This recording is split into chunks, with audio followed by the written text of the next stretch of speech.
Hello అందరికీ welcome to Somesh talks. ఈరోజు first time మన వీడియోలో 2 మూవీస్ కలిపి రివ్యూ చెప్తున్నా. అవే 45 and psych Siddhartha movies. First 45 movie review గురించి డిస్కస్ చేద్దాం. Starring Shivaraj Kumar, Upendra and Raj B Shetty. Directed by Arjun Janya. Movie చూశాక నా ఒపీనియన్ చెప్పాలంటే బాగుంది. నాకైతే మూవీ కాన్సెప్ట్ బాగా నచ్చింది. 50 crores బడ్జెట్తో మంచి అవుట్పుట్ తీసుకొచ్చారు. మూవీ క్లైమాక్స్ వచ్చేదాకా ఎవ్వరికీ అర్థం కాదు అసలు మూవీ ఎటుపోతుందా అని. ఒక మనిషి చేసే మంచి కర్మలు చెడు కర్మల గురించి మూవీ కోర్ పాయింట్. నువ్వు మంచి చేస్తే నీకు మంచి జరుగుతుంది ఆర్ పాజిటివ్ థింగ్స్ జరుగుతాయి. అదే చెడు చేస్తే లైక్ బ్యాడ్ థింగ్స్, నీకు అవే బ్యాడ్ థింగ్స్ జరుగుతాయి.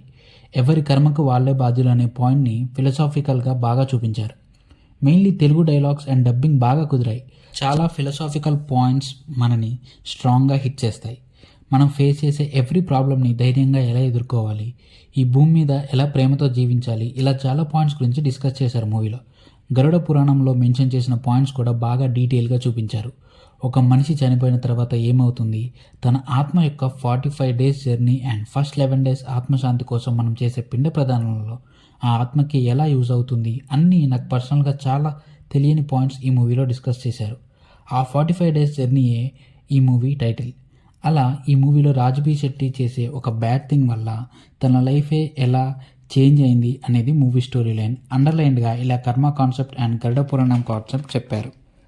బ్యాడ్ థింగ్స్ని ఎముడుగా and positive things or positive కర్మని శివుడిగా మెటఫారికల్గా బాగా చూపించారు. కొంచెం ఉపేంద్ర గారి philosophical movie UI and Pawan Kalyan bro మూవీకి సిమిలర్గా ఉంది మూవీ కాన్సెప్ట్ కూడా.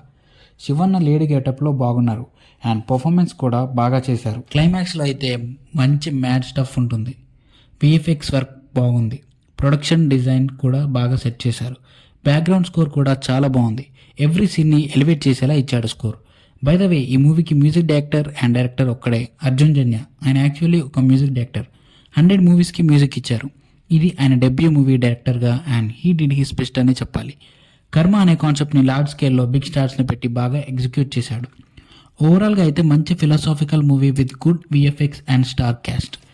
Don't miss this movie. Next psych Siddhartha movie review గురించి డిస్కస్ చేద్దాం. నందు లీడ్ రోల్గా చేసిన ఈ మూవీ ఫస్ట్ December 12th రోజు రిలీజ్ అవ్వాలి. ప్రమోషన్స్ కూడా ఫుల్ స్వింగ్లో చేశారు మూవీ టీం. కానీ అఖండ 2 December 5th నుంచి పోస్ట్పోన్ అయ్యి అదే December 12th రిలీజ్ అవ్వడంతో psych Siddhartha January 1st, 2026 new year రోజు రిలీజ్ చేశారు. ఈ మూవీని హీరో నందునే ప్రొడ్యూస్ చేశాడు. రానా అండ్ సురేష్ ప్రొడక్షన్ మూవీని కొనుక్కున్నారు. మూవీ చూశాక నాకైతే ఏమీ అర్థం కాలేదు.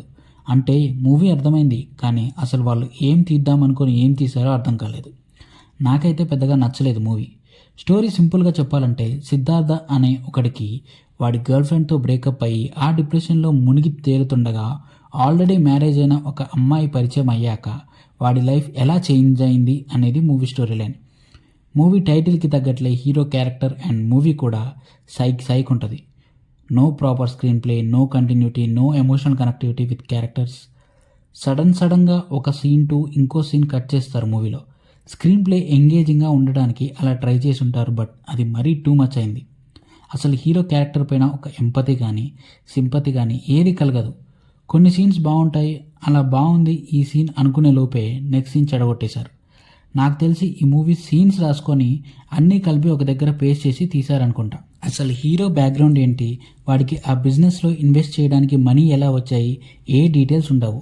నందు బాగా పర్ఫామ్ చేసినా కూడా కొన్ని అన్మెచ్యూర్డ్ సీన్స్ వల్ల మూవీ బ్యాడ్ ఎక్స్పీరియన్స్ ఇచ్చింది.